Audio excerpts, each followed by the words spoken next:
कि युद्ध विराम की शर्तों का उल्लंघन लगातार इजराइल करता रहा, जबकि ट्रंप ने कहा था कि इजराइल उनकी एक एक बात को मानेगा, लेकिन उसने लेबनान पर हमले किए। हालांकि हिजबुल्लाह ने उन हमलों का मुंहतोड़ जवाब भी दिया, लेकिन लेबनान में कहर बरपा दिया इजराइल ने, यह साफ दिखाई पड़ा।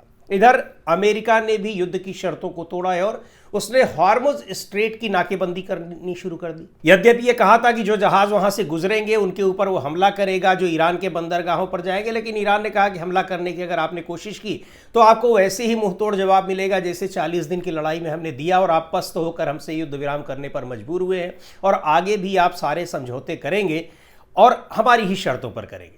तो हमला करने की कोशिश तो नहीं की अमेरिका ने ईरान के बंदरगाहों पर, लेकिन उसने रोकने की जरूर कोशिश की। पर चीन के जहाज, भारत के जहाज और कई अन्य देशों के जहाज बेरोक टोक वहां से आते रहे, क्योंकि चीन ने भी आंख दी थी कि आप ऐसी कोई हिमाकत मत कीजिएगा कि फिर आपको दिक्कत हो जाए, क्योंकि आपका कोई अधिकार नहीं बनता है कि अंतर्राष्ट्रीय जल सीमा पर आप रोक टोक करें, नाकेबंदी करें। आपको कोई अधिकार नहीं है। वो जल क्षेत्र जिनके इलाके में आ रहा है, ये उनका अधिकार है कि उसके आवागमन को सुनिश्चित करें, जो अंतर्राष्ट्रीय कानून कहता है।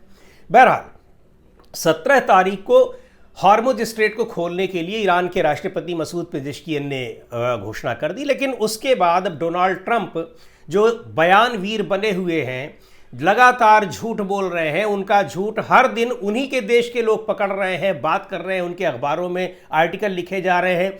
झूठ पर झूठ बोलने की वजह से उनके मानसिक स्वास्थ्य को लेकर वहां चिंता जताई जा रही है कि मानसिक संतुलन खो चुके हैं डोनाल्ड ट्रंप। लेकिन अब की बार उन्होंने जो झूठ बोला उसको लेकर फिर ईरान ने बड़ी कड़ी आपत्ति जताई। और दरअसल ट्रंप ने कहा क्या?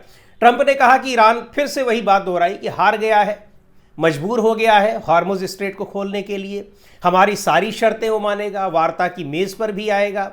और इस बीच खबर यह भी है कि सोमवार को इस्लामाबाद में फिर से दोनों पक्षों के बीच वार्ता हो सकती है। तो ट्रंप ये बात जब कहना उन्होंने शुरू किया, उन्होंने 5-6 बातें कही और उसको लेकर फिर ईरान का पारा गर्म हो गया। उसने कहा कि हम तो पूरी दुनिया की दिक्कतों को देखते हुए, और जब हमारी बात मान ली गई कि लेबनान और इजराइल के बीच में युद्ध विराम हो गया 10 दिन का, तो हमने उसके लिए खोला है। लेकिन अगर आप इस तरह की बातें करते रहेंगे, और ये भी कह दिया कि वो अपने परमाणु जो उसके कार्यक्रम है, ये संवर्धित यूरेनियम जो है, एनरिच्ड यूरेनियम, वो भी हमको सौंपने के लिए तैयार हो गया है। अब ये सारी बातें कब किसने कहीं, किस वार्ता की मेज पर, कहां पर ये बातें हुई, कहीं कोई बयान नहीं। लेकिन फिर ईरान ने जबरदस्त चेतावनी दी डोनाल्ड ट्रंप को।